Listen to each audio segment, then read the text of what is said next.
माननीय अध्यक्ष महोदय, राज्यपालांच्या अभिभाषणाला विरोध करण्याकरता, खेद व्यक्त करण्याकरता आणि ज्या सरकारनं या राज्यपालांच्या तोंडून अनेक प्रकारच्या खोट्या गोष्टी वदवून घेतल्या, त्या सरकारचा धिक्कार करण्याकरता म्हणून मी या ठिकाणी उभा आहे। अध्यक्ष महोदय, गेली अनेक वर्षांपासून प्रत्येक वर्षी हे अर्थसंकल्पीय अधिवेशनाच्या पूर्वी, ते अधिवेशन सुरू होण्यापूर्वी राज्याचे राज्यपाल महोदय हे संयुक्त सभागृहाला विधान परिषद विधानसभा सदस्यांना एकत्रितपणे एक भाषण करतात आणि त्या भाषणातून एकंदरीत जे सरकार असतं, जे विद्यमान सरकार असतं, त्या सरकारचा भविष्यामध्ये या राज्याला पुढे नेण्याचा दृष्टिकोन काय आहे, या सरकारकडे तरुणांच्या हाताला काम देण्याकरता म्हणून, आत्महत्या करणाऱ्या शेतकऱ्यांनी आत्महत्या करू नये म्हणून, महिलांवर बालिकांवर जे अत्याचार होतात ते अत्याचार होणार नाहीत म्हणून, त्याचबरोबर या राज्यातला न्याय विभाग असेल, प्रशासकीय विभाग असेल, कायदा सुव्यवस्था असेल, या सगळ्याची व्यवस्थितपणे कशा पद्धतीने आखणी, रचना आणि या सगळ्या माध्यमातून या राज्याच्या जनतेला आम्ही कसा दिलासा देणार आहोत असं सांगणारं एक डॉक्युमेंट म्हणजे राज्यपाल महोदयांचं भाषण असतं। त्या वर्षभरातल्या योजनांची आखणी, मांडणी म्हणजे जे राज्यपालांचं भाषण असतं, त्याचबरोबर गतवर्षी राज्यपाल महोदयांनी जे भाषण केलेलं असतं त्या भाषणामध्ये त्यांनी कोणकोणते मुद्दे मांडलेले आहेत, सरकारनं त्यांच्या तोंडून कोणकोणते विषय वदवून घेतलेले आहेत, त्याची सर्वसाधारणपणे पूर्तता काय झाली, गेल्या वर्षभरामध्ये आपण राज्याची वाटचाल प्रगतीच्या दृष्टीने कशी करू शकलो, हे त्या भाषणामध्ये मुद्दे येणं किंवा त्या भाषणामध्ये हा विषय येणं, हे सर्वसाधारणपणे आजपर्यंतची प्रथा परंपरा तुम्ही आम्ही सर्वांनी अनुभवली। परंतु यावेळचं भाषण आपण जर बघितलं तर अध्यक्ष महोदय, आपण देखील माझ्या मताशी जाहीर नाही पण आतल्यात नक्की सहभागी व्हाल किंवा सहमत व्हाल, सहभागी म्हणण्याच्या सहमत व्हाल की यावेळचं राज्यपाल महोदयांचं भाषण हे अत्यंत नीरस होतं, अतिशय बेचव होतं, कोणत्याही प्रकारचं उत्साहवर्धक नव्हतं आणि कोणालाही प्रोत्साहन वाटेल अशा प्रकारचं एकही भाषण त्या भाषणामधला मुद्दा नव्हता। राज्यपाल महोदय यांचं काल संध्याकाळचं वरळी डोममधलं मी भाषण ऐकलं। माननीय राज्याचे राज्याचे उपमुख्यमंत्री कैलासवासी अजितदादा यांना श्रद्धांजली वाहण्याचं मी भाषण ऐकलं। कालचं त्यांचं राज्यपाल महोदयांचं या भाषणाची मांडणी मी बघितली। मला असं वाटतं की ते उत्तम प्रकारचे साहित्यिक असावेत। मला माहित नाही त्यांच्याबद्दलचं तितकंसं काही मला माहित नाही, पण की मी मांडणी बघितली तर त्यांचं उत्तम प्रकारचे ते साहित्यिक असावेत असं मला स्वतःला वाटतं। पण राज्य सरकारच्या वतीनं त्यांना दिलेलं भाषण वाचताना मात्र कुठेतरी असं जाणवत होतं की एकदा कधीतरी ही 4 वाक्य लिहून दिलेत तरी वाचावी आणि आपला विषय संपवावा, अशा पद्धतीचं नीरस अशा प्रकारचं भाषण हे माननीय राज्यपाल महोदयांच्याकडून या सरकारनं करून घेतलं। आणि म्हणून या सरकारच्या या भाषणाचा उल्लेख करायचा झाला तर बोलाचीच कडी आणि बोलाचाच भात, यापेक्षा या संपूर्ण भाषणामध्ये काही बोलावं असं काही मला वाटत नाही। घोषणांचा पाऊस तर नेहमीच पडतो, पण घोषणांचा पाऊस पडत असताना अंमलबजावणीचा मात्र पूर्णपणे दुष्काळ आहे। आणि त्याचं व्यवस्थित जर उदाहरण द्यायचं झालं तर प्रत्येक जण डावोस संदर्भात बोलतोय, डाओसला गेले आणि डाओसला जाऊन फार मोठमोठे करार केले, अशा प्रकारच्या घोषणा या ठिकाणी प्रत्येक जण करतोय। अध्यक्ष महोदय, आज आपण आपल्या राज्यातल्या बेकारीचं जर प्रमाण बघितलं तर आज राज्यातल्या बेकारीनं परमोच्च अशा प्रकारचा उच्चांक गाठलेला आहे। केंद्र सरकारच्या राष्ट्रीय करिअर सर्व्हिस सेवा पोर्टलवर आज महाराष्ट्रातील जवळजवळ 25 लाख तरुणांनी त्या ठिकाणी बेरोजगार असण्याची नोंदणी केलेली आहे। हा सरकारी आकडा आहे, हा माझा आकडा नाही। कौशल्य विकास केंद्राच्या आकडेवारीनुसार राज्यामध्ये 2025 मध्ये सुमारे 71 लाख बेरोजगारांनी रोजगारासाठी नोंदणी केलेली आहे। तीच नोंदणी 2024 मध्ये 10,21,000 एवढी होती, म्हणजे एका वर्षात त्यामध्ये 7 पटीनं वाढ झाली। 7 पटीनं वाढ झाली।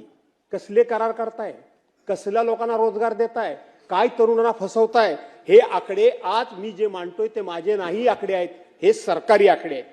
यामध्ये सुशिक्षित तरुण विशेषतः पदवीधरांमध्ये बेरोजगारीचं प्रमाण हे 11.3% आहे राज्यामध्ये।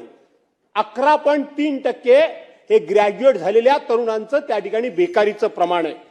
महाराष्ट्रामध्ये सुमारे 17% तरुण शिक्षण, रोजगार आणि कौशल्य विकासापासून वंचित असल्याची धक्कादायक आकडेवारी ही आपल्या शासकीय आकडेवारीनंच आपल्या समोर आली।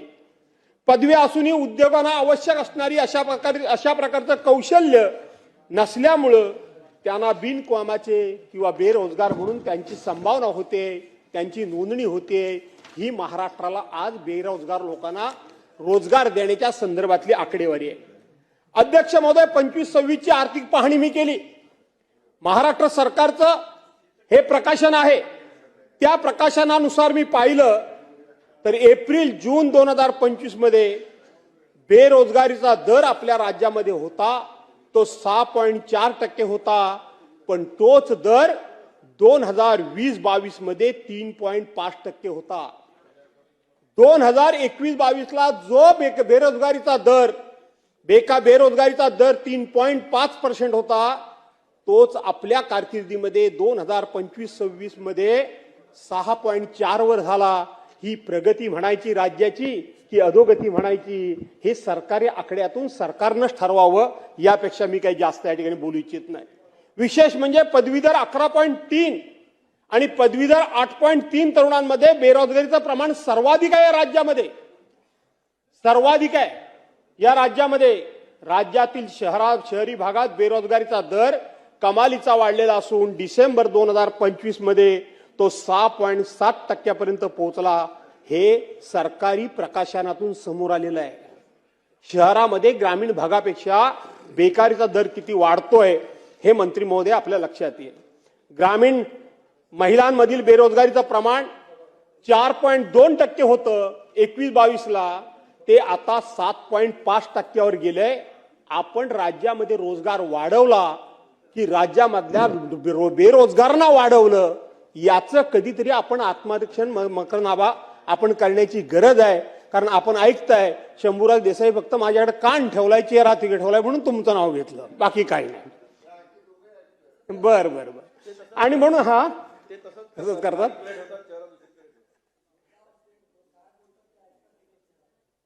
तरुण ग्रामीण महिलांमध्ये हे सांगितलं, राज्यात मोठ्या प्रमाणात गुंतवणूक आणल्याचा आणि उद्योगधंदे वाढवल्याचा दावा केला जातो, मग रोजगार का वाढतायत याचं कधीतरी उत्तर देणं तुम्हाला या महाराष्ट्राच्या जनतेला भाग आहे। 2014 साली याच देशाच्या नेतृत्वानं सांगितलं होतं की पर इयर प्रत्येक वर्षाला देशातल्या 2 कोटी तरुणांना आम्ही रोजगार देऊ असं सांगितलं होतं। आज 12 वर्ष झाली, 24 कोटी लोकांना रोजगार मिळाला असेल आपण गृहीत धरू, पण आपण फुशारक्या काय मारतोय की 80% लोकांना आम्ही 2 किलो तांदूळ आणि 3 किलो धान्य देतोय मोफत, म्हणून ही बेकारी वाढली की कमी झाली याचा विचार आपण केला पाहिजे। ही बेकारी वाढणारच आहे, याचं कारण आपणच आहोत। कारण टाटा एअरबस सारखा प्रकल्प, वेदांता फॉक्सकॉन सारखा प्रकल्प, सॅफ्रॉन प्रकल्प, बल्क ड्रग पार्क, पाणबुडी प्रकल्प, असे मोठमोठे चांगले प्रकल्प या राज्यामध्ये आलेले आपल्या कर्तृत्वानं, आपल्या कर्तृत्वानं आणि कोणाला तरी जी हुजूर करावं लागतं म्हणून हे प्रकल्प आपण परराज्यामध्ये घालवले, विशेष करून हे गुजरातमध्ये प्रकल्प आपण घालवले आणि बेकारी आपली आपण वाढवून घेतले असं म्हटलं तर वाईट ठरलं असं मला वाटत नाही. काय झालं? बेरोजगारीवर मात करण्यासाठी राज्य सरकारनं मुख्यमंत्री युवा प्रशिक्षण योजना, महाराष्ट्र स्टार्टअप आणि नाविन्यता धोरण 2025, महिला समृद्धी योजना, मुख्यमंत्री फेलोशिप प्रोग्राम अशा काही योजना राबवण्यास सुरुवात केली. अध्यक्ष महोदय, या योजनांचं आज काय भवितव्य आहे?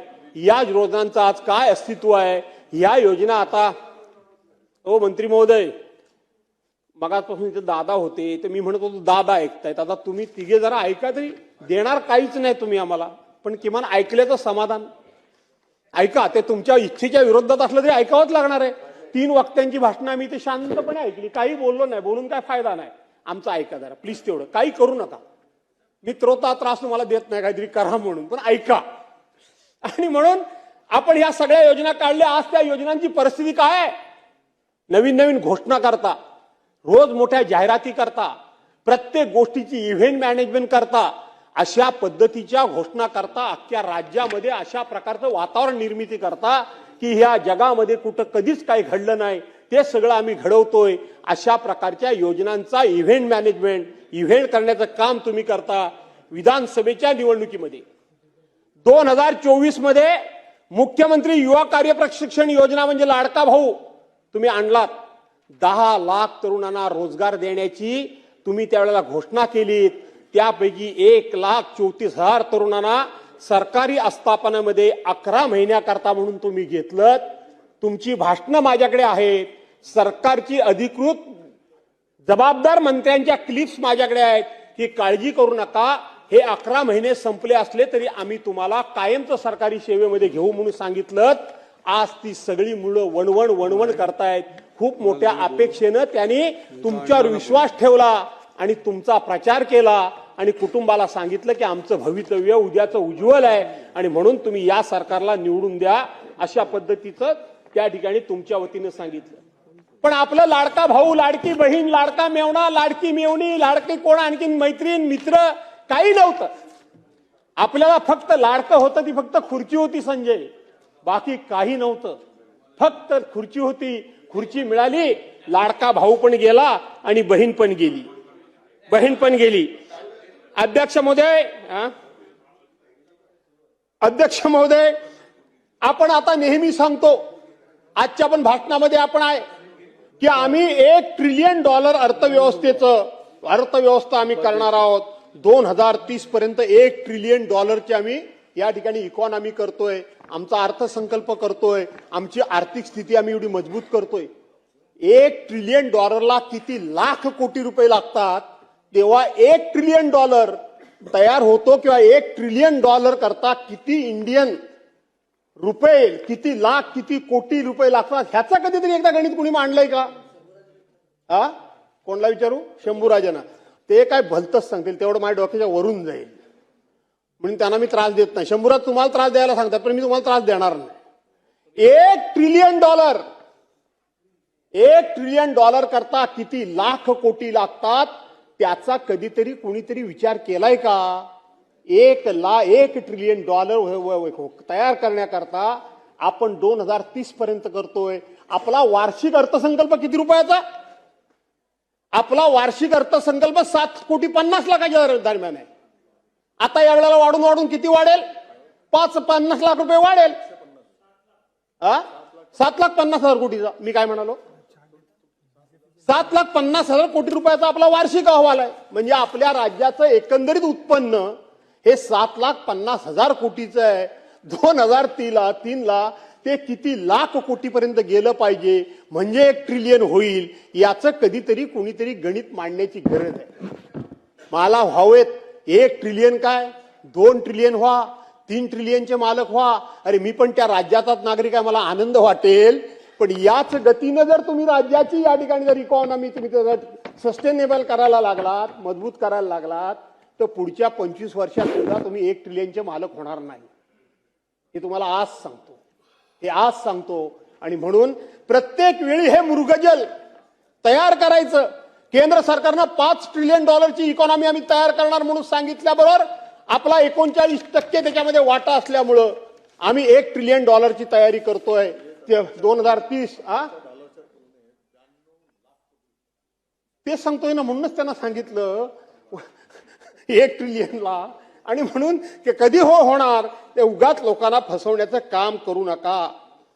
मी आता गप्पा मारता त्या बंद करा. हे सरकार फक्त आणि फक्त MOU सरकार झालेलं आहे. फक्त MOU सरकार. तुमच्याकडे कुठल्याही प्रकारचा ऍक्शन नाही, ऍक्शन प्लॅन नाही. काय तेच 1 लाख करोड.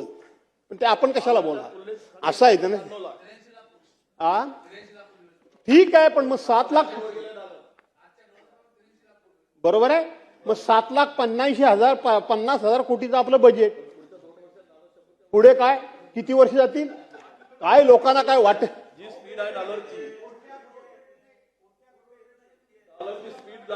हा ठीक आहे. आणि म्हणून हे सरकार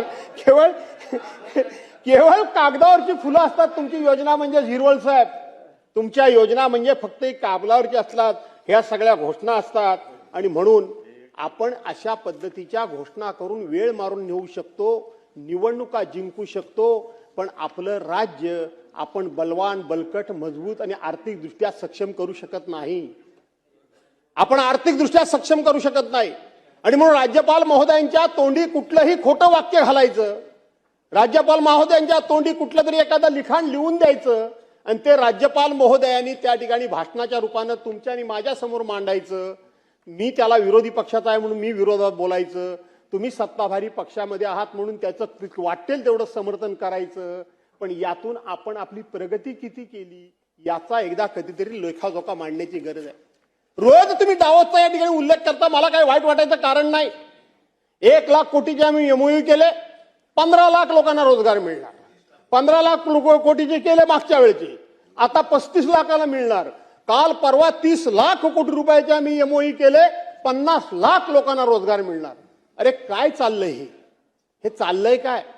आज आपण जर बघितलं तर आपल्या सरकारी नोकऱ्यामधली क्लास 4, क्लास 3 याची जवळजवळ सगळी पदं ही तुम्ही कॉन्ट्रॅक्ट बेसिसवर दिलेली आहात. कॉन्ट्रॅक्ट बेसिसवर दिलेली आहात. आपण फसवतोय लोकांना. एका बाजूला मराठा समाजाला सांगायचं की आर्थिक दुर्बल या नावाखाली तुम्हाला आम्ही सरकारी नोकऱ्यांमध्ये कोटा देऊ, दुसऱ्या बाजूला ओबीसीला सांगायचं की तुमच्या आम्ही कोट्याला धक्का लागू देणार नाही, आणि तिसऱ्या बाजूला ही पदच अस्तित्वात ठेवायची नाहीत. बसा भांडत तुम्ही डोकी फोडत. आमचं सरकार आणलं की काम झालं. प्रगतीच्या दृष्टीने विचार करण्याच्या ऐवजी फक्त भावनिक मुद्दे, जातीपातीचे मुद्दे, धार्मिक मुद्दे पुढे करून त्याच्यातच लोकांना गुंतवून आणि गुंगवून ठेवायचं, हा एक नवीन फंडा देशामध्ये आणि राज्यामध्ये खूप मोठ्या प्रमाणामध्ये सुरू झालाय. याला कुठेतरी तुम्ही आम्ही सर्वांनी मिळून आळा घालण्याची गरज आहे. याला कुठेतरी तुम्ही मी आणि आम्ही मिळून ते थांबवण्याची गरज आहे. ज्या ठिकाणी धार्मिक विषय असेल, प्रथेचा परंपरेचा विषय असेल, संस्काराचा असेल, संस्कृतीचा असेल, सणासोमवारांचा असेल, नाहीतर आणखीन खूप जातीपातीचा असेल, तो त्या ठिकाणी ठेवला पाहिजे.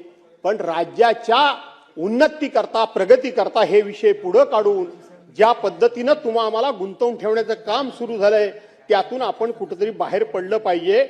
अशा प्रकारची माझी तुम्हाला विनंती आहे. अध्यक्ष महोदय, 2023 मधलं भाषण माझ्या हातामध्ये आहे. तुमचं 2023 मधलं भाषण तुमच्या हातामध्ये आहे. काय सांगितलं तुम्ही त्या भाषणामध्ये? 2023 ला स्वातंत्र्याच्या अमृत महोत्सव निमित्तानं 75,000 नोकर भरतीचं आश्वासन आम्ही देत आहोत. मला तुम्ही जर करेक्ट केलं तर मला खूप आनंद वाटेल. माझी जर चूक काढली तर मी समाधान मानेन. सांगा त्या 75,000 कोटी रुपये, 75,000 कोटी लोकांना शासकीय नोकऱ्या स्वातंत्र्याच्या अमृत महोत्सवी वर्षाच्या निमित्तानं देण्याची तुम्ही घोषणा केलीत. किती तरुणांना तुम्ही त्या नोकऱ्या दिल्यात? किती जणांच्या तुम्ही त्या संदर्भामध्ये परीक्षा घेतल्यात? किती जणांचे त्या संदर्भामध्ये तुम्ही इंटरव्ह्यू घेतलात? किती जणांना तुम्ही त्या ठिकाणी अपॉइंटमेंट लेटर दिलं? एकदा कधीतरी हे सभागृहाला जाणून घेण्याचा सभागृहाचा बांधवांनो भगिनींनो हक्क आहे. कारण ह्या सगळ्या घोषणा सभागृहामध्ये झालेल्या आहेत. या सगळ्या घोषणा सभागृहामध्ये झालेल्या आहेत. सांगा की या ठिकाणी कॉन्ट्रॅक्ट पद्धतीनं ज्याचा मी उल्लेख केला त्या कॉन्ट्रॅक्ट पद्धतीनं यातल्या किती नोकऱ्या घेतलेल्या आहेत आणि प्रत्यक्षपणे अमृत महोत्सवी स्वातंत्र्य दिनाच्या अमृत महोत्सवी वर्षानिमित्तानं तुम्ही घोषणा केली. घोषणा इतक्या आकर्षक करता, घोषणा इतक्या अशा प्रकारच्या सुंदर करता, तुम्हाला ते कौशल्य लाभलेलं आहे. रोज सकाळ संध्याकाळ वर्तमानपत्र बघा, टीव्ही बघा, सोशल मीडिया घ्या, ते तुमचे सारखे असे काहीतरी ते कागद घेतलेले फोटो आणि जाहिराती. नुसतं जाहिरातबाजीवर हे सगळं चालत नाही. जाहिरातींवर तुमची स्वतःच्या बद्दलची लोकांची मतं वाढतात, परंतु लोकांच्या पत्रामध्ये काय पडतं याचा विचार एकदा कधीतरी करण्याची गरज आहे. मी हे गेल्या वर्षाच्या भाषणातलं सगळं सांगतोय. अध्यक्ष महोदय, आज आपल्या राज्यामध्ये आपण जर बघितलं तर मला सांगितलं पाहिजे, आपण मगाचपासून त्या सगळ्याच्या सौर ऊर्जे संदर्भामध्ये खूप मोठ्या प्रमाणात आपण बोलत होतो. काय झालं सौर ऊर्जेचं पंपाचं? काय आहे घोषणा? मागेल त्याला शेततळ, एक घोषणा होती. तसं मागेल त्याला सौर ऊर्जा पंप, मागेल त्याला. जरा आकडेवारी काढायला सांगा. त्याच्याकरता जी आपला हिस्सा रक्कम भरावी लागते ना, हिश्श्याची रक्कम भरावी लागते, ती हिश्श्याची रक्कम एवढे 1000 कोटी रुपये झालेले आहेत आणि लोकांचे पंप मात्र वेळेवर बसत नाहीयेत. आपलं कौतुक झालं, त्याबद्दल मला आनंद आहे. आपलं गिनीज वर्ल्ड बुकमध्ये तुमचं नाव गेलं याचा मला आनंद आहे. पण वस्तुस्थितीपासून आपण कोसोमैल दूर आहोत. अनेकांनी, लाखो लोकांनी, करोडो लोकांनी हे पंप मागितलेले आहेत. आपण तेवढा सप्लाय करू शकत नाही, पण त्यांच्याकडून मात्र त्यांच्या हिश्श्याची रक्कम आपल्या ताब्यात घेऊन आपण मात्र गब्बर झालो आहोत आणि ते पैसे आपण वापरतो आहोत. काय झालं 1 रुपयाच्या पीक विमा योजनेचं?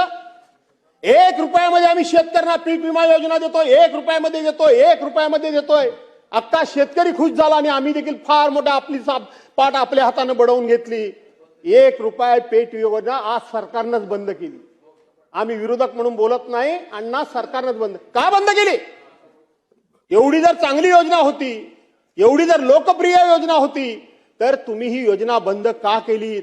पण त्या 1 रुपयाच्या नावाखाली 12,000 कोटी रुपये तुम्ही जमवलेत. 12,000 कोटी रुपये, आणि शेतकऱ्याला 12 रुपये सुद्धा मिळाले नाहीत. शेतकऱ्याला 12 रुपये सुद्धा मिळाले नाहीत. ते 12,000 कोटी रुपये मात्र त्या विमा कंपन्यांच्या, दलालांच्या आणि विमा कंपन्यांच्या खिशामध्ये गेले. शेतकऱ्याच्या वाट्याला मात्र काहीच आलं नाही. आणि मग ते काही आलं नाही, त्याच्यानंतर सरकारने घोषणा केली. काय घोषणा केली सरकारनं? किती लोकांना फसवणार तुम्ही?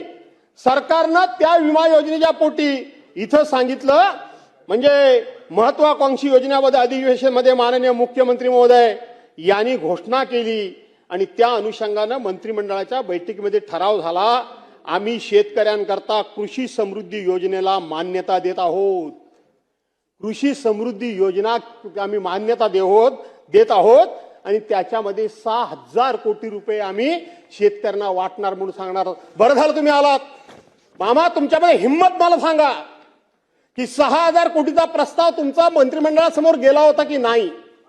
आणि 6,000 कोटीच्या प्रस्तावाकरता तुम्ही मंत्री महोदय म्हणून माननीय मुख्यमंत्री महोदयांना पत्र पाठवलं होतं की नाही? आणि याच्या उपर पाठवलं.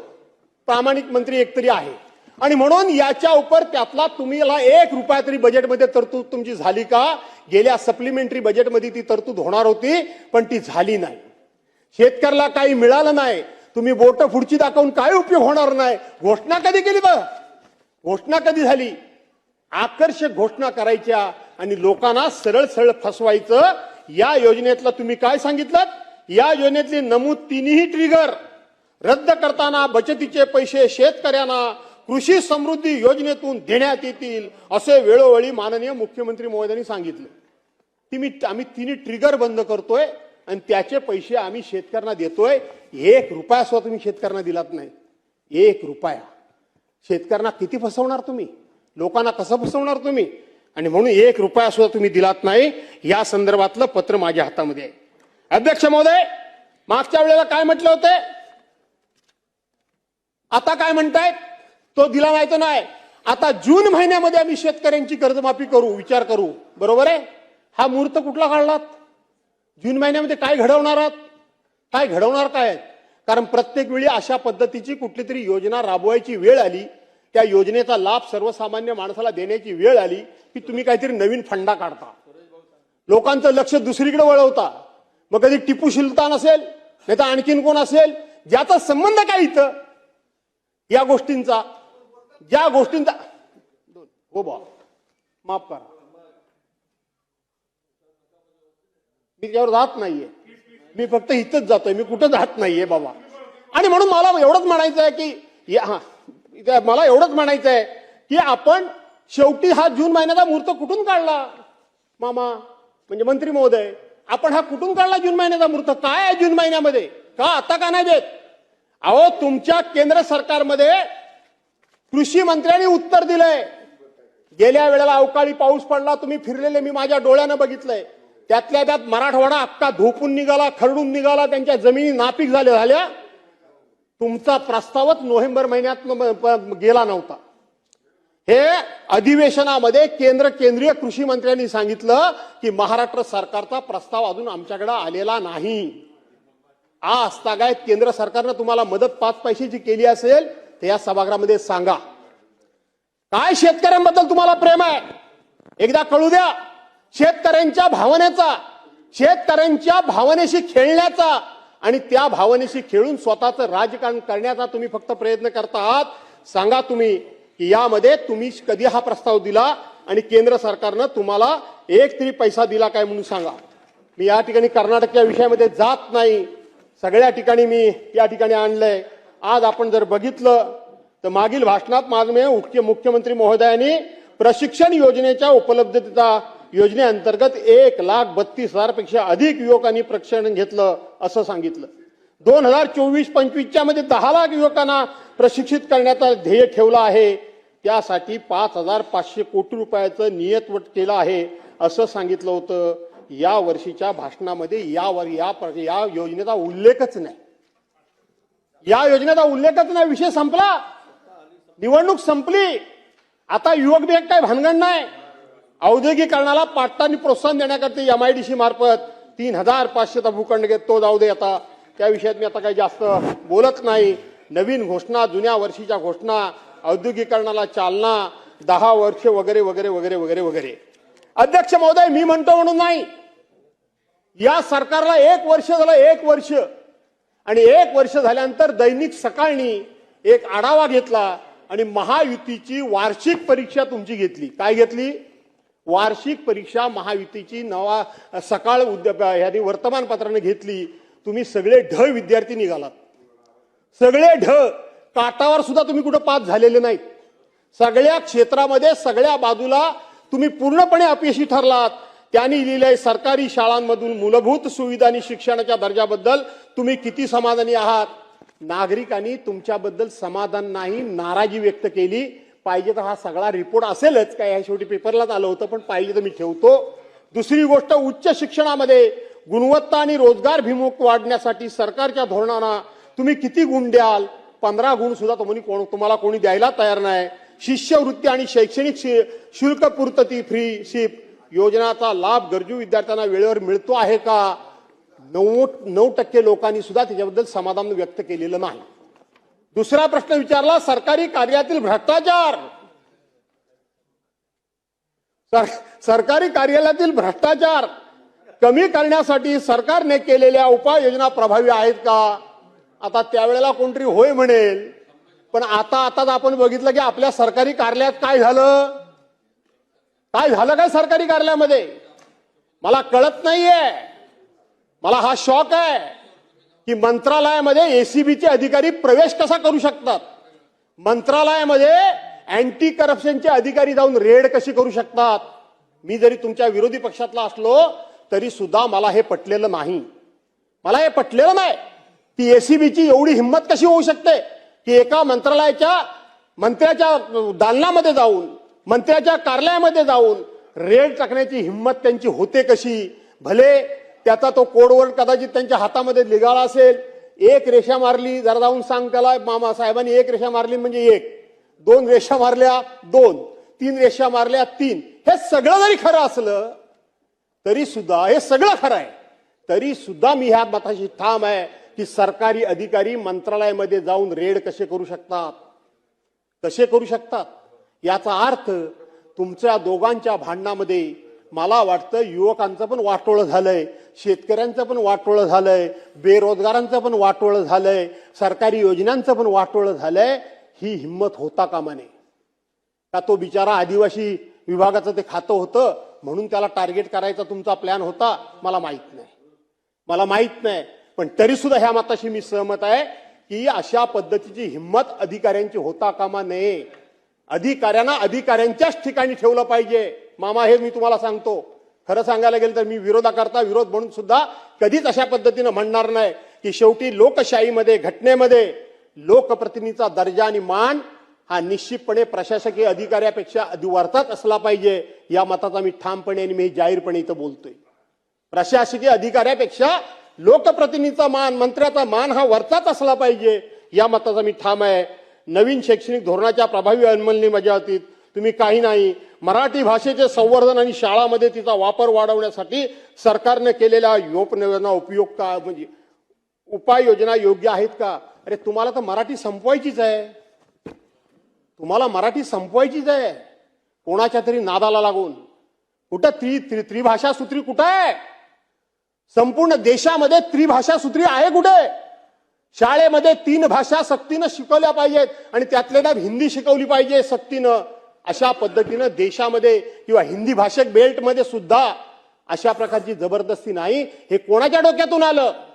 अगोदर नाही म्हणालात, इकडे तर आमच्या मराठी भाषेला अभिजात भाषेचा दर्जा मिळाला म्हणून स्वतःची पाठ स्वतः ठोकून घ्यायची आणि दुसऱ्या बाजूला त्याच मराठीचं खच्चीकरण करण्याचा तुम्ही या ठिकाणी डाव आखलात. 3 भाषा अख्ख्या महाराष्ट्राने त्या ठिकाणी उठाव केला. 2 ठाकरे बंधू एकत्र आले. अनेकांनी आपले पक्ष बाजूला सारून त्यांना पाठिंबा दिला म्हणून तुम्ही तात्पुरता मागे घेतलेत. काय डॉक्टर नरेंद्र जाधवांचा अहवाल? का डॉक्टर नरेंद्र जाधवांच्या अध्यक्षतेखाली कमिटी नेमण्याचं काय कारण? काय कशाबद्दल ही नेमली गेली कमिटी? शेवटी मराठी आहे. अरे छत्रपती शिवाजी महाराजांनी सुद्धा त्यावेळेला मराठी शब्दकोश तयार केला होता. आजचं काय सांगताय तुम्ही? मला 17व्या शतकाला सुद्धा त्यावेळेला या मराठी भाषेचा सन्मान त्या वेळेच्या राजा राजवाड्यांनी केलेला होता. छत्रपती शिवाजी महाराजांपेक्षा तर तुम्ही मोठे नाहीत ना? छत्रपती शिवाजी महाराजांपेक्षा तुम्ही दूरदृष्टीवाले नाहीत ना? छत्रपती शिवाजी महाराजांइतका द्रष्टा नेता या जगाच्या पाठीवर कधी होऊन गेला नाही. त्याच्यापेक्षा तर तुम्ही मोठे नाहीत ना? कशा करता ही जबरदस्तीची भाषा करताय? जबरदस्ती भाषा करताय? आणि कोण तरी येऊन बाहेरून सांगतो की मुंबई फक्त ही मराठींची नाही, अनेक भाषांची मुंबई आहे आणि तुम्ही मानाखाली घालून ऐकता. हे स्वर्गीय बाळासाहेबांचं धोरण होतं? हा स्वर्गीय बाळासाहेबांचा विचार होता? कधीतरी स्वाभिमानानं ताट उभं राहिलं पाहिजे. काय होईल त्या परिणामांची पर्वा करून मामा रोज चालत नाही. जे व्हायचं ते घडतच असतं. ते काय आपल्याकरता काहीच थांबत नसतं. पण कधीतरी आपला स्वाभिमान, कधीतरी आपला सन्मान, कधीतरी आपली अस्मिता, कधीतरी आपलं स्वयंस्फूर्तीचे विचार, या विचाराशी आपण बांधील राहिलं पाहिजे. आणि म्हणून इथं मराठी भाषेबद्दल मी सांगितलं. अध्यक्ष महोदय, पायाभूत सुविधा, महत्वाकांक्षी योजनांबद्दल सकारात्मक की नकारात्मक? सगळा आराखडा तुमचा नकारात्मक आहे. या ठिकाणी दुसरी गोष्ट, हे मी नाही छापलेलं, हे प्रकाशन माझं नाहीये, हे तुम्हीच केलेलं. सरकारी पैसे देऊन जाहिराती निर्माण केल्या असाल. आम्ही नाही काय केलं. सहकारी संस्थांच्या बाबतीत सध्याच्या सरकारचा दृष्टिकोन काय आहे? सहकार मोडीत काढायचा आहे. काही ठराविक भागामध्ये समृद्धी आली, ही सहकारामुळे आली. काही चुका ह्या प्रत्येक ठिकाणी होतच असतात. त्या चुका झाल्या त्या दुरुस्त करायच्या असतात. चूक झाली तर ती पुन्हा होणार नाही याची काळजी घ्यायची असते. पण अख्खा सहकारच मोडीत काढायचा आहे. वास्तविक सहकारानं अनेक भागामध्ये समृद्धी निर्माण केली. प्रत्येक वेळी आम्ही पश्चिम महाराष्ट्रातल्या लोकांच्यावर टीका करतो, आरोप करतो. सगळंच काही सरकारी पैशातून पश्चिम महाराष्ट्रातल्या लोकांनी उन्नती केली नाही, प्रगती केली नाही. स्वतः संशोधनामध्ये, स्वतः नवीन त्या ठिकाणी प्रयोग, स्वतः अभ्यासक्रम, असे अनेक प्रकारचे त्यांनी नवनवीन प्रयोग सुद्धा केले आणि स्वतःच्या पायावर उभं राहण्याचं काम हे पश्चिम महाराष्ट्रातल्या लोकांनी केलं. चुका झाल्या असतील, सत्तेचा वापर झाला असेल, सत्ता कुठल्या भागात सत्ता नव्हती, पण त्या सत्तेचा परिपूर्ण उपयोग या लोकांनी केला आज मोठमोठ्या शैक्षणिक संस्था, मोठमोठ्या दूध संस्था, मोठमोठे साखर कारखाने, अशा प्रकारच्या आणि सूत गिरण्या, अशा प्रकारचे अनेक उद्योग जे उभे राहिले आहेत, ते उद्योगांमध्ये 95, मला वाटतं 95% मला पूर्ण माहिती नाही, पण मराठी माणसंच आहेत. कुठून आलेत ती माणसं? मराठी माणसं आहेत. ते उद्योग जर अडचणीत आणण्याचा आम्ही राजकीय कारणास्तव जर प्रयत्न केला तर आमच्याच मराठी माणसाच्या पायावर कुऱ्हाड आम्हीच मारल्यासारखी होईल. आणि म्हणून विरोधाला विरोध सगळ्या ठिकाणी करायचा नसतो. आणि म्हणून कायदा आणि सुव्यवस्था, रस्ते पूल तर राजे, आता तुमच्या खात्यात काय चाललंय मला माहित नाही, तुम्ही चांगले आहात, राजे आहात, सगळं काय आहे. वाटोळं लागलंय आमच्या भागात रस्त्याचं, वाटोळं लागलंय आमच्या भागामध्ये रस्त्याचं. आमच्या भागामध्ये इरिगेशनची कामं मोठ्या प्रमाणात नाहीत. आमच्या भागामध्ये दुसरी मागणी काही नाही. आमच्या भागामध्ये कोकणामध्ये फक्त आणि फक्त बांधकाम खात्याशी संबंधित असलेल्याच गोष्टी फक्त मागितल्या जातात. कारण प्रचंड पाऊस पडतो. गेल्या 2-3 वर्षामध्ये विरोधाला विरोध. अरे आम्हाला सुद्धा लोकांनी निवडून दिलंय. माझा प्रश्न आहे सत्ता दिसाना. आज काल परवा 10-15 वर्षापूर्वी तुम्ही सत्तेमध्ये गेला असाल, पण त्याच्या अगोदर या राज्यामध्ये, या देशामध्ये काँग्रेसचीच सत्ता होती. पण त्या काँग्रेसच्याकडं राजकारणातली जी सभ्यता होती ना, ती सभ्यता तुमच्याकडे आता राहिलेली नाही. मी माझ्या डोळ्यांनी बघितलंय, मी माझ्या कानानं ऐकलंय. विरोधी पक्षाचा आमदार जर एखादं पत्र घेऊन गेला तर काँग्रेसचा मंत्री तो विरोधी होता, तो माझ्या विरोधातला आहे की विरोधी पक्षातला, ह्याचा विचार नाही करायचा. तो ताबडतोब जर आपल्याला 5 रुपये घेतले, 6 रुपये घेतले, 10 रुपये घेतले, तर विरोधकाला न चुकता 7-8 रुपये तरी द्यायचा. मी म्हणतो 5 रुपये तरी विकासाला काँग्रेसवाले द्यायचे. काय असेल, आम्ही तक्रारी केली नसतील. माझ्यासारखा माणूस ज्या वेळेला त्या मतदारसंघातनं सातत्याने निवडून येतो, त्यावेळेला मी त्या पक्षाच्या लोकांना त्रास दिलाच असेल ना, मी त्या पक्षाच्या विरोधात काम केलंच असेल ना, मी तिथल्या पक्षांच्या सत्ताधारी पक्षाच्या लोकांना त्या ठिकाणी काही ना काहीतरी माझ्या पक्षाचं वर्चस्व व्हावं म्हणून त्यांचं राजकीय अस्तित्व मी धोक्यात आणलं असेलच ना. मग त्या काँग्रेसच्या कार्यकर्त्यांनी त्यांच्या मंत्र्याकडे तक्रार नसेल केली, त्यांनी तक्रार जरूर केली असेल. या भास्करला कशाला पैसे देता? हा तर तिथं जाऊन कामं करतो आणि आपल्या सरकारच्या विरोधात बोलतो. पण काँग्रेसची जी काही एक परंपरा होती, एक सभ्यता होती, ती ऐकून ठेवा. काँग्रेसवाले काय म्हणायचे? आम्ही जे पैसे देतो, आम्ही जे काम करतो अध्यक्ष महोदय, ते त्यांचं व्यक्तिगत काम करत नाही. आम्ही लोकशाही मानतो आणि लोकांनी त्यांना निवडून दिलंय. याचा अर्थ तो विरोधी पक्षाचा असला तरी त्याचा लोकांनी निवडून दिल्यामुळं आम्ही जे काम करतो ते लोकांचं करतो. ही सभ्यता आज महाराष्ट्राच्या राजकारणातून लोप पावली. ही सभ्यता महाराष्ट्राच्या राजकारणातून नाहीशी झाली आहे. यातून महाराष्ट्राचं काही हित होणार आहे असं नाही, यातून महाराष्ट्राचं काही भलं होणार आहे असं नाही, यातून महाराष्ट्राची काही उन्नती फार होईल असं नाही. कुठल्या भ्रमात वावरतात तुम्ही?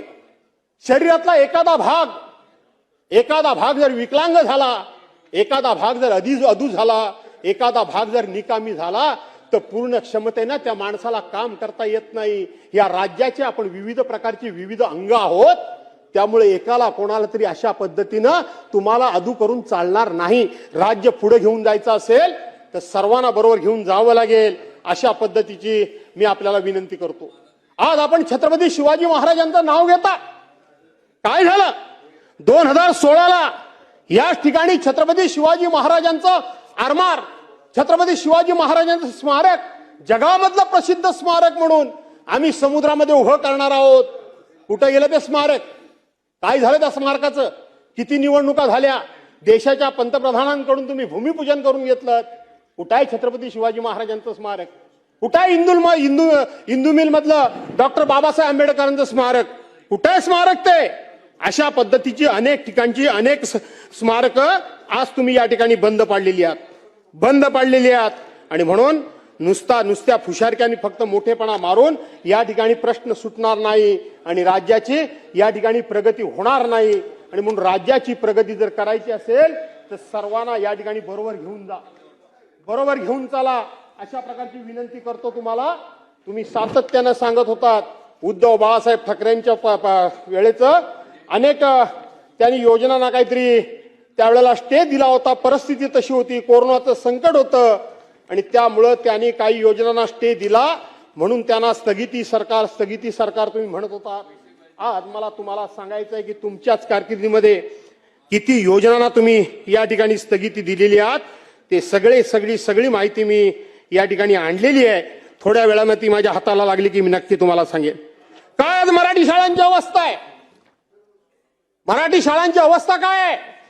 800 शाळा, 850 शाळा आज बंद होण्याच्या मार्गावर आहेत. कुठे गेला राईट टू एज्युकेशनचा ऍक्ट? कुठे गेला राईट टू एज्युकेशन? शिक्षणात यांच्या जमिनी, शाळांच्या जमिनी कोणाला तरी खाजगी माणसाला एकत्रितपणे शाळा चालवायला द्यायचा विचार आहे.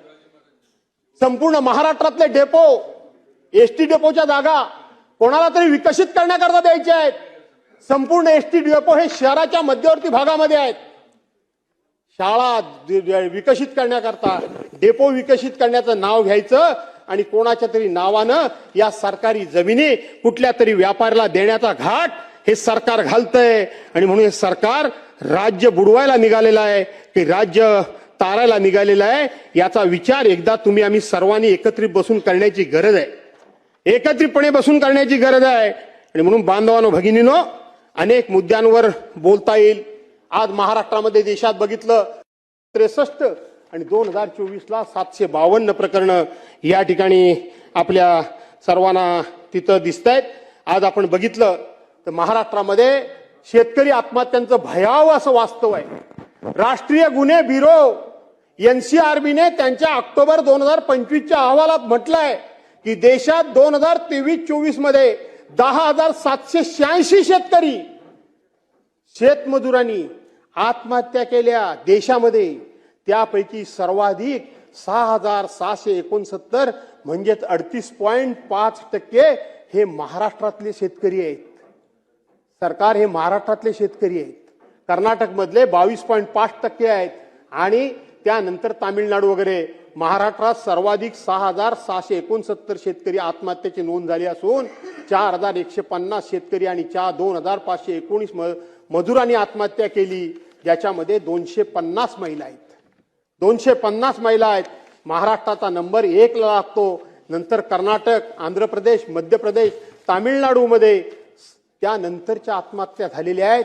पण या देशामध्ये काही राज्य अशी आहेत की एकही शेतकरी आत्महत्या करत नाही. अशी देखील काही या ठिकाणी मग पश्चिम बंगाल आहे, ज्या बंगालबद्दल सकाळ संध्याकाळ आम्ही रान उठवत असतो. त्या पश्चिम बंगालमध्ये एकही आत्महत्या होत नाही. ओरिसामध्ये होत नाही, झारखंडमध्ये होत नाही, हिमाचल प्रदेशमध्ये होत नाही, अरुणाचल प्रदेशमध्ये होत नाही. आणि आपल्या शेजारचं राज्य गोवा, मणिपूर, मिझोराम, नागालँड, त्रिपुरा, चंदीगड, दिल्ली, लक्षद्वीप या राज्याची एकही शेतकऱ्यांना आत्महत्या केल्याची नोंद नाही. एकही आत्महत्या केल्याची नोंद नाही. आणि म्हणून आपल्याला सगळ्यातून यातून जर बाहेर काढायचं असेल तर फक्त घोषणांच्या हवेचे बुडबुडे काढून आणि घोषणांचा या ठिकाणी सुकाळ दाखवून आणि अंमलबजावणीचा दुकाळ दाखवून काहीही पदरात पडणार नाही. काहीही पदरात पडणार नाही. तू काय केलंस, मी काय केलं, पहिल्या वक्त्याला कितीही बोलू द्यायचं असं बीएससी मध्ये ठरलंय. मी बसतो तसं काय नाही, 5 मिनिटात बसतो, पण ठरलंय. 44 मिनिटं झाली. 44 मिनिटं झाली. नाही, पण त्याला काय, मी अध्यक्ष महोदय मी बसतो नाही असं नाही, मी खूप बोललो. परंतु तिथे बीएससी मध्ये असं ठरलंय की पहिला जो वक्ता असेल या पक्षाकडचा, आपण बोला ना. ओके ठीक आहे. आणि म्हणून या ठिकाणी 5 वाजेपर्यंतच आहे आजचं. का नंतर प्रस्ताव आहे 293चा. उद्या परत हा आहे दुसरा दिवस. नाही, पण मी पुरं करतो. मी काय उद्या पुन्हा नको, कारण मग ते बरं दिसत नाही. एक 2-4 मिनिटं इकडे तिकडे झाली तर समजून घ्या. आपण ऑनलाईन राहू, माझे तुम्ही ऐकायला बसणार? बसले हो.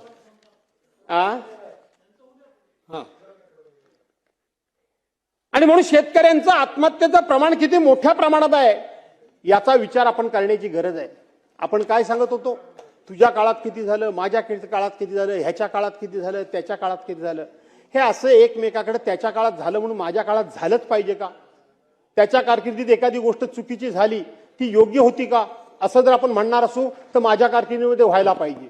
पण ते चुकीचं होतं आणि माझ्या कारकिर्दीत जे घडतंय ते योग्य होतं असं म्हणून यातून मार्ग निघणार नाही, यातून मार्ग निघणार नाही.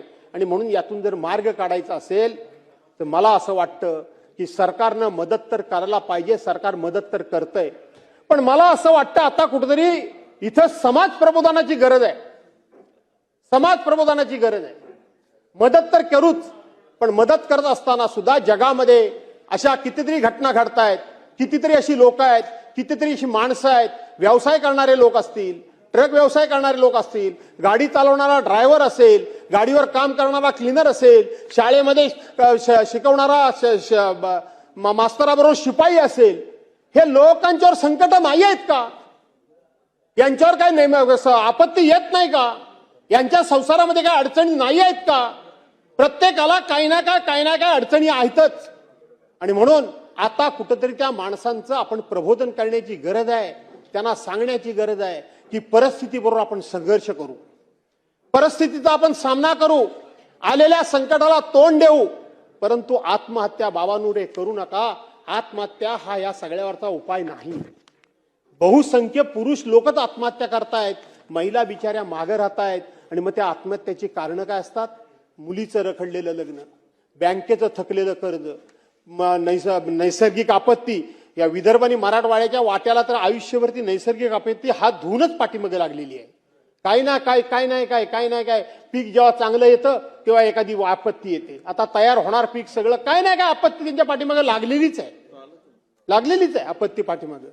पण मला तुम्हाला तरी सुद्धा सांगायचं आहे की ह्या सगळ्यावरचा उपाय आत्महत्या नाही. या सगळ्यावरचा आत्महत्या उपाय नाही. बुलढाण्यामध्ये घाटाच्या खालीनी घाटाच्या वर असे दोन भाग उल्लेख केला जातो. एकदा मी बुलढाण्याला बुलढाण्याला गेलो, एवढी मोठी निवेदनं सर्वांनी दिली. मी त्यावेळेला मंत्री होतो. मी आपली निवेदनं घेतली आणि मी निघालो. ते म्हणले नाही तुम्ही काहीतरी बोललं पाहिजे. मी म्हटलं बा मी काय बोलणार नाही. एक तर माझा स्वभाव आहे तो थोडासा रोखठोक आहे. खोटं आयुष्यात कधी मला बोललेलं आवडत नाही आणि उगाच कोणाची तरी भलावण करायची आणि कोणाला बरं वाटेल असं बोलायचं आणि खरं टाळायचं हे माझ्या रक्तात नाही. त्यामुळे मी काय बोलेन हे तुम्हाला आवडणार नाही. मी भाषण केलं. मी त्यांना सांगितलं की तुमच्यापेक्षा सुद्धा माझा कोकण गरीब आहे. तुम्हाला असं माझ्या अंगावरच्या कपड्यावरून तुम्ही जाऊ नका की माझ्या कोकणामध्ये सगळं अलबेलं आहे, गरीब आहे. अनेक प्रसंग येतात, भूकंप येतो, नदीला पूर येतो, आमच्याकडे जमीन जागा नाही, आमच्याकडे कधी ना कधी सायक्लॉन होतं, भयान वादळ येतं, काय काय वाटेल ते होतं. पण कोणीही 2021चा पूर तुम्हाला माहिती आहे, चिपळून पाण्याखाली गेलो होतं, सगळं झाडून काही शिल्लक राहिलं नव्हतं. गेल्या 150-200 वर्षात कधी पूर आला नव्हता तेवढा आला. दुसऱ्या दिवशी सगळे उठले. काय करायचं, देवाची कृपा, नशिबात होतं ते घडलं म्हणून साफसूफ करायला सुरुवात केली. मी त्यांना 2-3 उदाहरणं सांगितली. मला वाटलं तर लोक मला मारतीलच, हा मोठा शाणा आलाय मला शिकवायला. मी घाट चढून गेलो नाही. हेलिकॉप्टर होतं, पवार साहेबांनी मला हेलिकॉप्टरच दिलं होतं तेव्हा पाठोपाठ ते लोक आले. मी म्हटलं बहुतेक काहीतरी तर राडा आहेच. ते म्हटले नाही आमच्याकडे बैठक झाली. कुणीतरी येऊन आम्हाला हे प्रबोधन करून सांगितलं पाहिजे, आमची कोणतरी हिंमत वाढवली पाहिजे. आमच्या दुःखावर फुंकर घालण्याच्या ऐवजी आमच्या दुःखावरच सातत्यानं दुःखत, आमचं दुःख बद्दल फार मोठं असं कणव असल्यासारखं बोलण्यापेक्षा मला असं वाटतं ह्या आत्महत्या म्हणजे किळसवाण आहे. पुरुषानं आत्महत्या केल्यानंतर त्या महिलेच्या वाट्याला, महिलेच्या गळ्यामध्ये त्या मुलीचं लग्न पडत नाही का? त्या बाईनं काय करावं? तुम्ही पुरुषांनी आत्महत्या करता म्हटल्यानंतर त्या बाईनं काय करावं? त्या मुलीचं लग्न तिनं कसं करावं? तिनं बँकेचं कर्ज कसं फेडावं? आणि म्हणून त्याला सांगावं लागेल की हे सगळं करून सरकार तर तुझ्या पाठीशी आहे, पण आत्महत्या हा शेवटचा उपाय आहे. बाबा रे, हात जोडतो तुला मी, तू आत्महत्या करू नकोस. आत्महत्येकरता आता सरकारने मदत केली. निसर्ग कायम त्या बिचाऱ्यांच्यावर कोपलेलाच आहे, आम्ही काही म्हटलं तरी, पण त्यांचं आत्मबल वाढवण्याची गरज आहे आणि म्हणून ते आपण करावं. अशा प्रकारची मी आपल्याला विनंती करतो. मी 2-3 गोष्टी या ठिकाणी शोधत होतो की तुम्ही एकतर कागद हातामध्ये घेऊन आयुष्यामध्ये पहिल्यांदा बोलायला मला जमतंय. मला कागद घेऊन बोलायला जमतच नाही, पण मी शोधत होतो की तुमच्या कारकिर्दीमध्ये तुम्ही किती योजना बंद केल्यात त्या सगळ्या मी शोधत होतो. निवडणुकीकरता फक्त योजना कशा चालू केल्यात, झुणका भाकर केंद्र असेल, काय भरपूर ती योजना असेल, त्या सगळ्या योजना तुम्ही कशा बंद केल्यात घ्या. तुम्ही त्यावेळेला उद्धव साहेबांना सांगत होतात की तुम्ही स्थगिती सरकार म्हणजे त्या सरकारमध्ये तुम्ही पण होतात, कमीत कमी तेवढं तरी टाळायचं असतं, ते पण तुम्ही टाळत नाही. पण ठीक आहे, काय काय बंद केलं तुम्ही? निवडणुकीच्या पूर्वी लोकांची मतं मिळवण्याकरता तुम्ही सगळं पदरात पाडून घेतलं आणि निवडणूक संपल्यानंतर काय केलं? कुठे गेला आनंदाचा शिदा? त्याच्यानंतर काय गणपती आला नाही, दसरा आला नाही, दिवाळी आली नाही, कुठे गेला आनंदाचा शिदा? मामा आनंदाचा शिदा वाटत होते त्यावेळेला स्वतःचे स्टिकर बिकर लावून. स्वच्छता मॉनिटर कुठे गेले? लाडक्या भावाला अप्रेंटिसशिपचा तुम्ही कोर्स देणार होता, कुठं झाला? कोर्स का बंद झाला? मुख्यमंत्री तीर्थदर्शन योजना का बंद झाली? 1 रुपयात पीक विमा योजना का बंद झाली? एक राज्य एक गणवेश कुठे गेला? तो गणवेश कुठे गेलाय? कुठं अडकलाय? कुठं दीपक केसरकरांच्याकडं कुठं अडकलाय? तो कुठं आहे? तो बघायला हवाय. योजना दूत तुम्ही योजना दूत तयार केलेत, ती योजना कुठे गेली? नमो कामगार कल्याण योजना बंद करून टाकलीत. नमो नमो करून मोदी साहेबांच्या नावाचा उपयोग फक्त मतं मिळवण्याकरता केलीत, आता ती बाजूला टाकलेत मोदी साहेबांना. नमो शेततळे अभियान योजना कुठे गेली ती योजना? नमो शेततळे योजना. नमो गरीब मागासवर्गीय सन्मान योजना. नमो का नको आता काय म्हणायची वेळ आली. नमो गरीब मागासवर्गीय सन्मान योजना, नमो ग्राम सचिवालय योजना, नमो आदिवासी स्मार्ट शाळा योजना, नमो दिव्यांग शक्ती योजना, नमो तीर्थस्थळ व गडकिल्ले संवर्धन योजना कुठे आहेत? मला वाटलं दादा काय मला थांबवतात की काय? नाही, या नको हे कुठे गेल्या ह्या योजना? या सगळ्या निवडणुकीकरता लोकांच्या समोर फंडे आणलेत, लोकांच्या भावनेनं हात घातलं, महिलांना सांगितलं 2100 रुपये देईन. अध्यक्ष महोदय, मी जबाबदारीनं सांगतो, आज राज्याच्या डोकीवर 9,32,000 कोटी रुपये कर्ज आहे. किती आहे? तुम्ही सगळे लबाड आहात. तुम्ही आमच्या बहिणींच्या नावाने खापर बोडताय. बाकीच्यांची काय मतं असतील मला माहित नाही, पण माझं पहिल्या दिवसापासूनचं ठाम मत आहे की हा डोक्यावर कर्जाचा डोंगर झालाय, ह्या आमच्या लाडक्या बहिणींच्या मुळे नाही.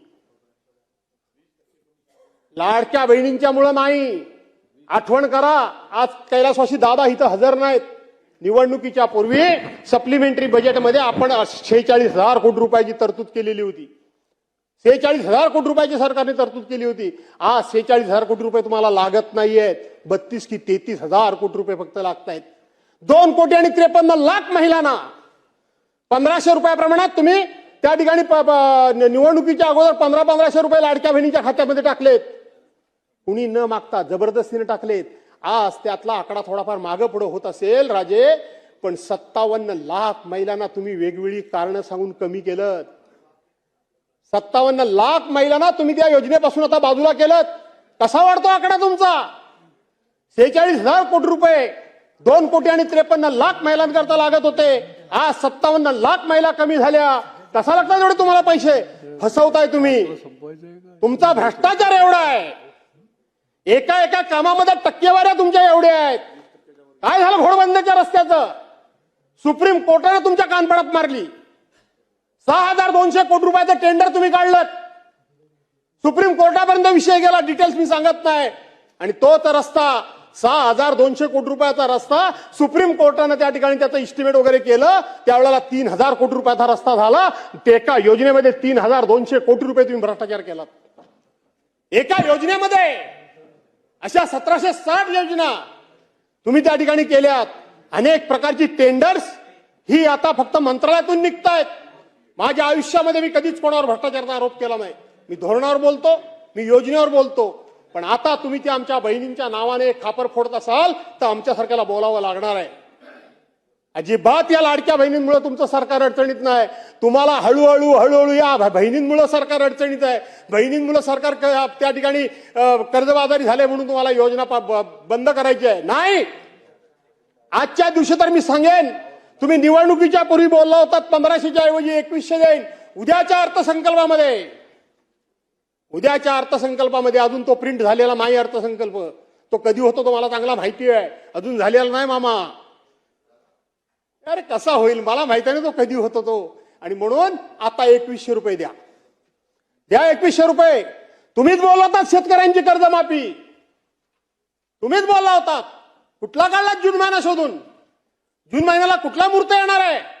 उद्धव बाळासाहेब ठाकरेंना तुम्ही वाटेल त्या पद्धतीने दोष द्या, माझं काही म्हणायचं नाही मला.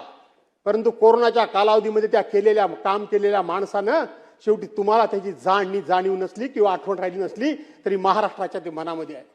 पण 2 लाख रुपयाचं कर्जमाफी होतात तुम्ही त्या मंत्रिमंडळामध्ये.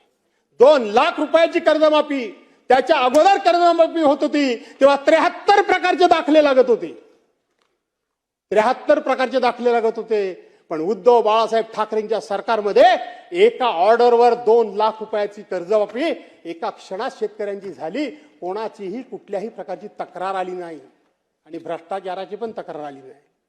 त्यांनी प्रोत्साहनपर योजना, जे प्रामाणिकपणे कर्ज भरतात, आपण ज्यांना भरणं शक्य नाही त्यांना मदत करतो, पण जे प्रामाणिकपणे कर्ज भरतात त्यांना सुद्धा प्रोत्साहन दिलं पाहिजे आणि त्यांना सुद्धा कर्ज भरण्याकरता उद्योगदूत केलं पाहिजे. म्हणून 50,000 रुपयाची योजना त्याच वेळेला जाहीर झाली. काढून बघा बजेटचं पुस्तक, सरकार पडलं त्याच वेळेला 6,000 कोटी रुपयाची तरतूद त्या बजेटमध्ये तयार झालेली होती, त्या बजेटमध्ये झाली होती. म्हणून या राज्यपाल महोदयांच्या भाषणातून तुम्ही लोकांना फसवण्याचे जे काही उद्योग केले ते जरा बंद करा. पण मी तुम्हाला आता सांगतो की तुम्हाला आता भविष्यात हे फसवण्याची गरजच नाही. राज्यपालांचं भाषण चांगलं ठेवण्याची गरजच नाही. आता तुम्ही नवीनच फंडा काढला होता. नुकत्याच झालेल्या निवडणुकीचं उदाहरण उद्याच्या उत्तराच्या भाषणामध्ये या ठिकाणी दिलं जाईल आणि आम्हाला ऐकवलं जाईल. हे आम्हाला माहिती आहे. काय तुमची समाजामध्ये पद राहिले, काय तुमच्या पक्षाचं महत्व राहिलंय, काय तुम्हाला कोणी निवडून दिलं, कोणी आम्हाला निवडून दिलं नाही. नगरपालिकेमध्ये मी 1 मिनिटात अटकतो फक्त काय ते नाही मी ऑनलाईन राहत नाही. मी राहिलो तर बरेच मुद्दे आहेत पण नको आता ऑनलाईन नको. मी आता संपवतो. आणि म्हणून तुम्हाला मतं कोणी दिला नाही. नगरपालिकेला, नगरपंचायतीला, महानगरपालिकेला, जिल्हा परिषदेला, पंचायत समितीला कुणी मतं दिला नाही म्हणून मी जोरदोरानं सांगाल. मामा, आतला आवाज जरा विचारा. इतके वर्ष तुम्ही आम्ही सगळेच राजकारणामध्ये आहोत. अरे काय हे मतामागं पैसे तुम्ही वाटप चालवलं, हे काय चालवलं आहे? काय पर मतामागं तुम्ही वाटप काय चालवता? काय चाललंय? ह्याचं बुमरँग होणार आहे. आम्ही काँग्रेसला शिव्या देत होतो त्या काळात, भाजप आणि शिवसेना आम्ही एकत्र होतो. पर मताला पैसे. आता तर त्याच्या पुढचा फंडा, ईव्हीएम संपलं, मतचोरी मतदारातली कमी जास्त करणं हा विषय संपला. आता मताला पैसे वाटणं संपलं. आता तुम्ही समोरचा उभा राहिलेला उमेदवारच मागे घ्यायला लावता, बिनविरोध करता. अरे करताय काय या लोकशाहीचं? त्या मताला काय किंमत राहणार आहे की नाही?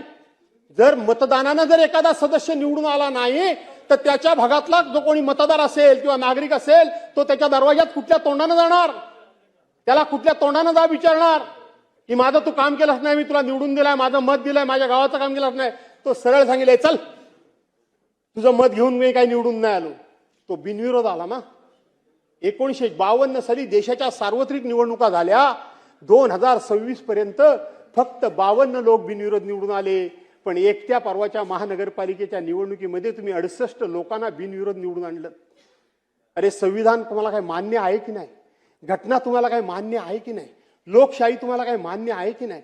डॉक्टर बाबासाहेब आंबेडकरांनी देशाचे राष्ट्रपती असतील नाही तर माननीय पंतप्रधान महोदय असतील, हे मतदान केंद्रावर जेव्हा जातात तेव्हा त्यांना सुद्धा एकच मत देण्याचा अधिकार आहे. आणि माझ्यासारखा तुमच्यासारखा सामान्य माणूस जेव्हा मतदान केंद्रावर जातो त्याला सुद्धा एकच मत देण्याचा अधिकार आहे.